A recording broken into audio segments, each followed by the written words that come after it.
O governo de São Paulo anunciou o plano de retomada das aulas aqui em São Paulo, né? Algo que as pessoas estavam ansiosas para saber como que ia ser feito. Isso foi anunciado. Então a gente já tem na ponta da linha o secretário de Educação aqui do estado de São Paulo, Rocieli Soares. Secretário, muito bom dia para o senhor. Obrigado por atender a Band News FM. Como vai? Bom dia, Ivan. Bom dia, Sheila. Muito obrigado pelo espaço. É muito bom estar aqui com vocês para falar desse tema super difícil, mas extremamente relevante para a nossa sociedade, né? Que é educação, logicamente, em tempos de pandemia. Bom, são muitas as dúvidas, secretário. Então vamos lá, vamos primeiro começar com o calendário exatamente, para aqueles pais, professores, funcionários de escolas, como exatamente ficou o calendário para a retomada das atividades escolares e com que protocolos, né? O que precisa ser respeitado para essa retomada? Sheila, a primeira coisa que a gente está deixando muito claro é a data de 8 de setembro tem condicionantes para que isso realmente aconteça. A principal delas, né, na verdade, a que precisa ser cumprida é que todas as regiões de saúde do estado precisam entrar na fase amarela por 28 dias pelo menos, ou seja, ali no início de agosto, perto do dia 10 de agosto para frente, todas as diretorias de saúde do estado, de todas as regiões, devem entrar no amarelo e permanecer por 28 dias. Hoje, para se ter uma ideia, não temos nenhuma no amarelo. Então, logicamente, temos que melhorar, ou seja, a curva tem que ser descendente para que a gente efetivamente retorne com a educação, ou seja, nós temos que ter o ponto já de equilíbrio em rota de melhoria, não somente em uma região ou outra. Uma coisa importante é que aí, a partir desta volta, não voltam todos, volta um percentual, né, dos alunos, 35%. Caiu, secretário. E vamos tentar restabelecer o contato com o secretário estadual de Educação de São Paulo, Rocieli Soares. A gente tenta fazer a reconexão ali no Skype do secretário para continuar acompanhando, né? Ele estava falando do calendário da retomada em setembro, mas que para isso já tem uma primeira condicionante, que é esse período aí de 28 dias da cidade numa nova fase, do estado, daquelas cidades numa nova fase, né? Do Plano São Paulo. Que é aquele que prevê as 5 fases em que são permitidas as atividades ou a retomada de atividades aos poucos, né? Então, precisaremos aguardar para ver se esses 28 dias, ou seja, depois ali do dia 10 de agosto, isso de fato vai se confirmar para que o calendário possa ser cumprido conforme essa previsão. Aí é isso, secretário, a gente já retomou o contato. O senhor falava que, então, primeiro, 35% dos alunos devem retornar às aulas, fazendo uma mescla aí, né, entre o ensino presencial e o ensino à distância. Eu já vou emendar algumas perguntas em relação a essa porcentagem, secretário. É possível voltar uma série só? Como é que vai ser escolhida a faixa etária que vai voltar? Ou quais alunos vão naquele determinado dia na escola? 35%, ainda que seja 35%, é muito aluno, né, secretário? É bastante aluno, sim. É possível fazer um bom trabalho. Cada rede vai ter autonomia, a rede municipal vai poder escolher a melhor forma, porque eles têm um público específico, né? Por exemplo, são crianças menos autônomas em geral, então podem ter uma estratégia específica. A rede particular também poderá ter a sua estratégia. A rede estadual, nós estamos trabalhando com a ideia de 100% dos alunos irem pelo menos uma vez na semana. Aí ele recebe, entrega atividades, tem um acompanhamento de professores e a gente vai dar ainda, lógico, uma atenção especial para aqueles alunos que durante este período não conseguiram. A gente vai ter uma avaliação diagnóstica, vai entender como é que está o nível da aprendizagem dos estudantes e a gente vai dar uma atenção também especial para aqueles que não puderam, por falta de equipamento ou por algum outro problema, acompanhar a educação mediada por tecnologia neste período, ou que mesmo aqueles que acompanharam e que têm um déficit poderão ter, então, e aí olhando muito para aqueles que mais precisam de suporte. Então, no nosso caso, nós queremos que todos os alunos possam ir pelo menos uma vez na escola na semana, recebe atividades, entrega, tem um contato com os colegas, começa a entender esse novo normal, qual é o comportamento, quais são os protocolos, para que já na etapa 2, quando voltar a 70%, a gente já esteja muito mais preparado também. Há muitas queixas aqui dos donos de escolas particulares. A rede particular diz que estaria pronta para retomar as atividades em agosto. Essa é uma possibilidade ou não? O tratamento para as escolas particulares é o mesmo, o calendário é o mesmo?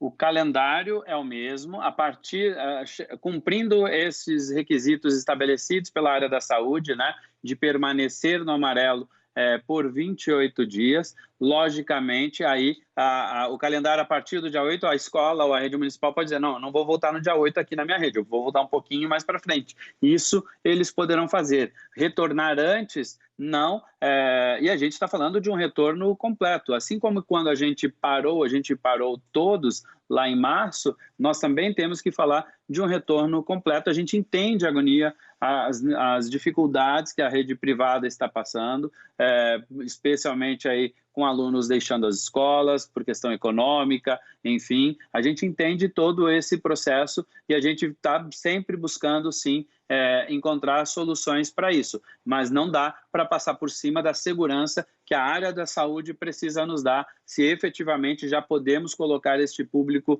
de volta sem aumentar o risco de contaminação novamente. Aproveitando esse gancho, secretário, muitos pais mandam mensagens para cá falando: eu não vou mandar meu filho de volta para a escola. Eu tenho medo. Não vou colocar lá porque a escola, a gente sabe, é um ambiente difícil de ser controlado, de você colocar o distanciamento social nas crianças, enfim. O senhor falou aí da questão da saúde. Tem muitas mensagens chegando aqui de professores. Aliás, o Sindicato dos Professores emitiu uma nota, né, dizendo que tá vindo com muito pé atrás o plano que foi anunciado, porque a gente sabe que tem que planejar, mas a gente está olhando lá para setembro, ninguém sabe como que vão estar os números em setembro, a gente não sabe. Tem outras áreas, outros setores flexibilizando. Onde flexibiliza, os números aumentam. Então, essa é uma preocupação. Existe um protocolo para os professores? Quer dizer, eles vão ser testados? Há um protocolo de testagem para esses alunos também que vão voltar às aulas presenciais? Porque o que eu noto, enquanto o senhor fala das mensagens, é muita gente com medo de mandar o filho para a escola, depois de ter feito uma quarentena de 3 meses, mandar o filho para a escola e de repente colocar ele exposto ali ao vírus, né? Qual é o protocolo de saúde para quem vai voltar às aulas, tanto os alunos quanto os professores? Só para acrescentar, tem um misto ali de medo, de insegurança por parte dos pais e uma necessidade, sim, uma vontade de que seus filhos voltem às escolas, até porque os pais voltaram a trabalhar, estão retomando a rotina e tal, e nem tem com quem deixar os filhos. É um misto ali, é um dilema super difícil, né, secretário? Não, e é um dilema para eles, é um dilema para nós, é um dilema que a nossa sociedade está vivendo, é um dilema que outros países também viveram, né? Não é uma decisão simples, né? O quando retornar. Então, só para fatiar, primeiro, Ivan, em relação à posição do sindicato, a gente está falando, olha só, de retorno possível em 8 de setembro, depois de 28 dias, todas as diretorias de saúde no amarelo. Ou seja, qual é a trajetória hoje que, como Estado, nós estamos? Nós estamos aumentando ainda, estamos numa trajetória onde aqueles que estavam amarelo retroagiram ao vermelho, e justamente por isso que você falou, abre alguma coisa, aí daqui a pouco acontece alguma coisa, precisa retroagir, porque aumentou o número de casos, por exemplo, como aconteceu em alguns lugares. É por isso que nós estamos falando de um ciclo de 28 dias, que não é o usado para outras áreas, por exemplo, né? É para justamente minimizar esta possibilidade. E de todo o Estado, ou seja, uma segurança muito maior. Então é lógico que daqui até lá nós vamos ter muitas discussões, a ciência está avançando, teremos novidades em outros estudos, então poderemos sim conversar sobre outras possibilidades. Em relação a, por exemplo, assim, aos pais, falando aqui agora pela rede estadual, né? Ao pai, assim, eu não quero que meu filho vá para a escola, por exemplo. Nós estamos trabalhando com a hipótese na Secretaria de Educação de criar um formato onde o pai e a mãe, junto com o estudante, vão estar entregando as atividades para a escola e assim, acompanhando o que está acontecendo, ele não precisar ir, talvez, na primeira etapa. Se não está seguro, não precisa ir. A gente já está falando de um percentual, a gente adapta Então, dar um pouco mais de tempo, porque, inclusive, a volta, o psicológico, esta preparação é fundamental, tanto para os professores quanto para os nossos estudantes, para chegarmos nesse novo normal. E a proteção para os nossos funcionários, por fim, ela tem que ser muito forte, né? Nós, por exemplo, no protocolo, de forma geral, a obrigatoriedade é o uso de máscara, né? Máscara de pano, por exemplo, tanto para o estudante quanto para os profissionais. Mas, no nosso caso, nós vamos fornecer aos nossos profissionais, por exemplo, inclusive o face shield, que é aquele que é uma proteção completa, assim, na frente do rosto, porque, lógico, a gente tem uma preocupação grande. Estamos discutindo os protocolos de testagem, né? Assim como tem para os profissionais da área da segurança, da área da saúde, é lógico, teremos protocolos de testagem para aqueles casos que forem identificados, por exemplo, também ter isso para os nossos professores. Estamos dialogando muito com a saúde e, lógico, tem que ter protocolos nesse sentido e nós vamos ter também para os nossos profissionais. O que é certo nós não vamos voltar sem a segurança da área da saúde. As escolas particulares querem voltar antes, mas a gente está vendo as famílias dizendo que não querem voltar agora, que não se sentem seguras, né? Então, a gente entende o ponto das escolas particulares, mas a gente está olhando muito mais, neste momento, para os aspectos de segurança e porque a educação acaba representando 32% da população do estado de São Paulo. É porque quando a gente olha o macro, secretário, tem um plano ali para a rede estadual, mas a gente sabe que cada escola tem uma realidade específica, né? Nem todas as escolas são grandes, nem todas as escolas têm muitas salas, enfim, N problemas. Mas é que, às vezes, dá a impressão de que a gente está correndo, ainda que com tudo isso que o senhor falou, não, a gente está olhando lá para setembro, a gente vai fazer essas 4 semanas da cidade no amarelo, mas o senhor mesmo já disse que esses efeitos vão ser sentidos 2021, 2022, né? Para muita gente esse ano na área pedagógica, isso, né? Na área pedagógica, mas para muita gente é um ano praticamente perdido, sabe? Não dá uma impressão de que se voltar setembro, o ano está quase acabando, não é melhor tentar parar. A gente sabe que a escola também é uma extensão da casa, acaba virando um local de acolhimento, né? Os pais precisam trabalhar, as crianças precisam ficar em algum lugar. E de socialização, para além do conteúdo, é muito né? Importante, claro, é muito importante, mas...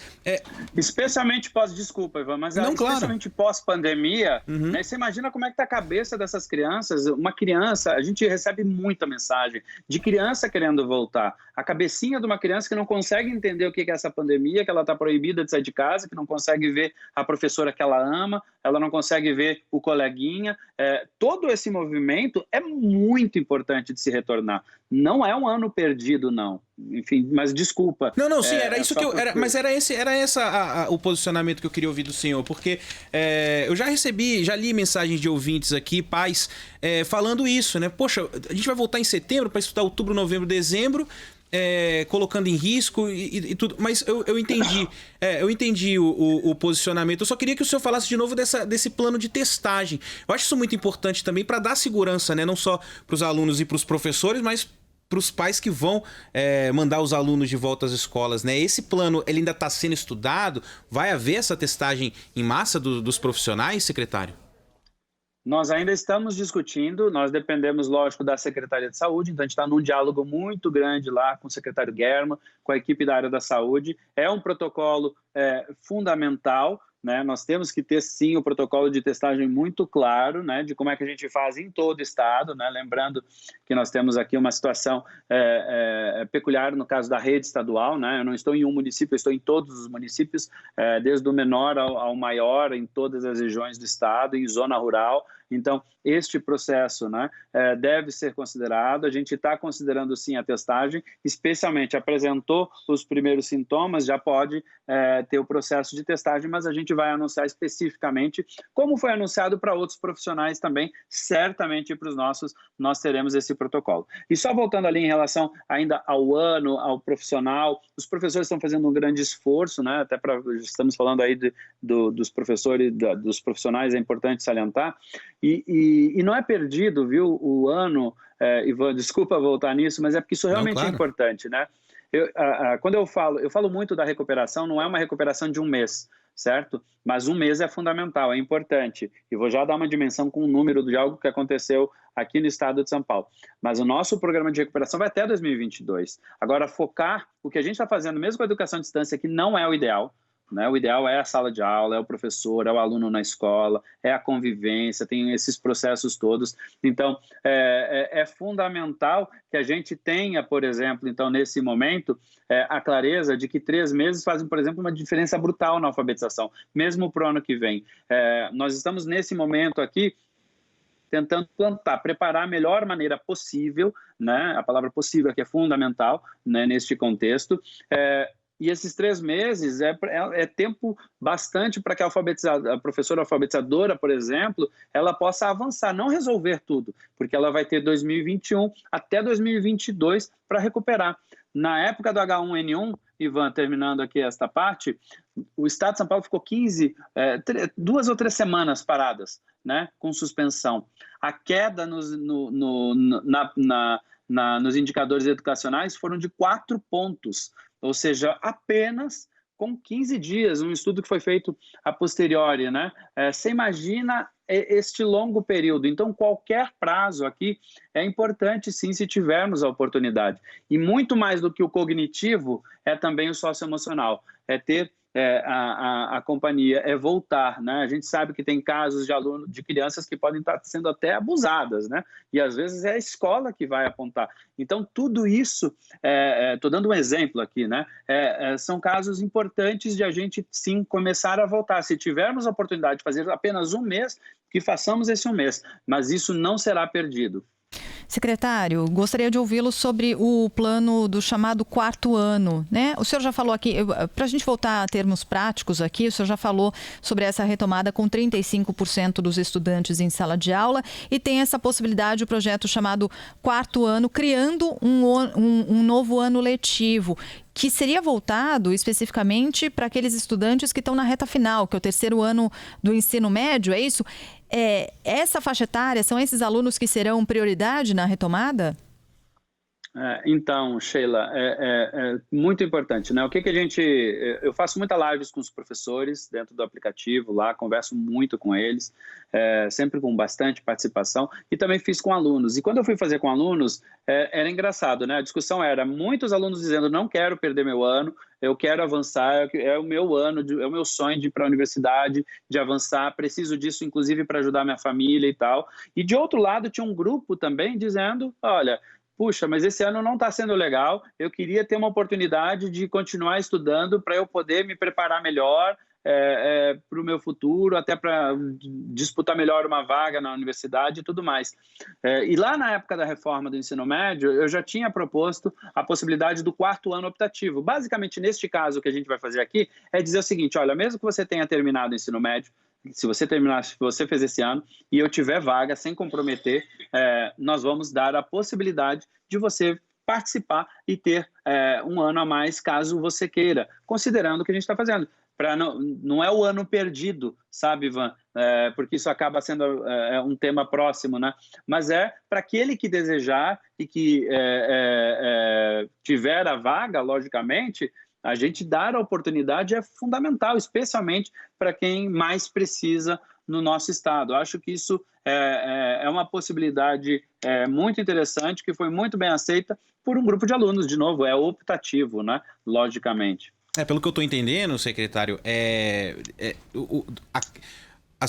o governo, de alguma forma, ele está trabalhando com a hipótese de que por menor que seja o número de alunos que vão conseguir voltar, o número de escolas, o número de cidades, isso já vai ser importante. Porque eu estou perguntando isso porque eu recebi uma mensagem agora de uma ouvinte nossa, e é essa pergunta que eu vou fazer para o senhor. Vou ler do jeito que chegou para mim, tá? Se uma região do estado tiver apta e outra não, os alunos da região não apta não serão prejudicados por conta de não retornar, levando em consideração, por exemplo, isso que o senhor citou agora há pouco, né? A preparação para os vestibulares, esses alunos que são mais avançados, já no ensino médio, enfim. Ela ficou com a dúvida, ela não assinou depois manda aqui pra gente o nome, mas não acaba um pouco com a isonomia também, né, desses alunos, você ter... É muito difícil pra gente entender, a gente sabe, é um momento atípico, né? Tudo é atípico, todas as decisões são inéditas, né? Mas há como trabalhar com essa situação para que as pessoas muitos alunos vão ser prejudicados nessa situação, né? Não são todas as cidades, a gente não sabe que vão estar na fase amarela ali por 28 dias, enfim, né? Há um plano para isso. E tem até um outro ouvinte que mandou o seguinte: não dá para usar o programa que é usado no EJA para fazer a recuperação desses alunos também posteriormente, pós-pandemia? Bom, essa pergunta do EJA, vou começar por ela, é bem interessante, porque a gente está estudando realmente algumas coisas semelhantes nesse sentido. Desculpa, a imagem cortou porque estão me ligando aqui. Então, isso é, sim, uma possibilidade, e é interessante, até um ouvinte aí agradecendo aí, trazendo este tema. Então, é uma possibilidade de utilizarmos, assim, metodologias de EJA e de SEJA também para isso. Agora, em relação às áreas, quando nós fechamos, Ivan, nós tínhamos casos somente na capital, né? Quando o vírus se tornou comunitário no dia 13 de março, eu me lembro porque foi uma decisão extremamente difícil, nós fechamos o estado inteiro, né?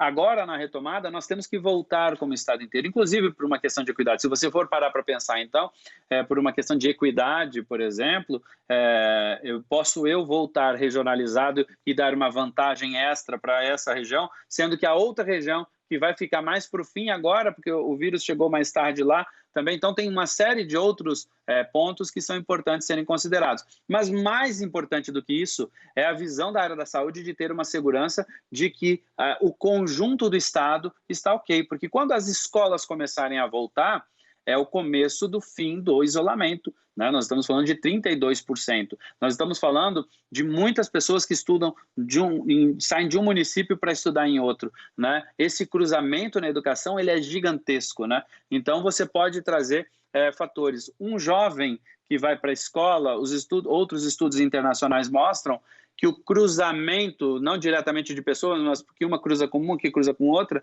é de uma criança cruzar com 800 pessoas, né, num dia. Então, você tem que ter uma segurança maior para que esse retorno se dê. Do ponto de vista de saúde, eu acho que esse é um ponto super importante. Por isso que o retorno é em conjunto do Estado. Se alguma região recuar após isso, né, abriu e aí saiu do amarelo, veio para o laranja, aí nós vamos tratar aquela região como deve ser tratada, discutindo com eles. Mas não necessariamente isso para todos, né? São muitas. A Leila, tá? O nome da tá bom. São muitas as perguntas ainda. Estamos conversando na Band News FM com o secretário estadual da Educação, Rocieli Soares. Secretário, há professores aqui e pais também perguntando sobre crianças, adolescentes, jovens, funcionários, professores que têm alguma comorbidade, que estão em algum tratamento de saúde e tal. Não vão retomar, não vão voltar. Grupo de risco não volta, né, na primeira etapa. Aliás, uma coisa importante que nós aqui da rede estadual estamos trabalhando é que se o pai e a mãe disser assim, olha, eu não me sinto seguro para que meu filho volte agora, se eu entregar as atividades, se eu tiver este acompanhamento da escola, fizer ainda o ensino remoto, eu posso voltar um pouco mais para frente. Nós estamos trabalhando num protocolo específico, aí estou falando da rede estadual, estou trabalhando num protocolo específico para que a rede estadual possa dar esta oportunidade também, né? Porque nós também temos o outro lado da moeda, tem muito pai e mãe querendo, precisando, inclusive, que a escola volte, né? É super difícil encontrar o equilíbrio, mas a gente vai tentar ao máximo, inclusive ouvindo tudo isso, né? A gente está aprendendo muito, de ontem para hoje, a gente já recebeu muitas contribuições e, logicamente, esse processo não é acabado, né? Ele é um processo de aprendizagem contínua. Pergunta aqui de ouvinte sobre transportes. E o transporte da criançada fica como? E a contratação de professores, haverá?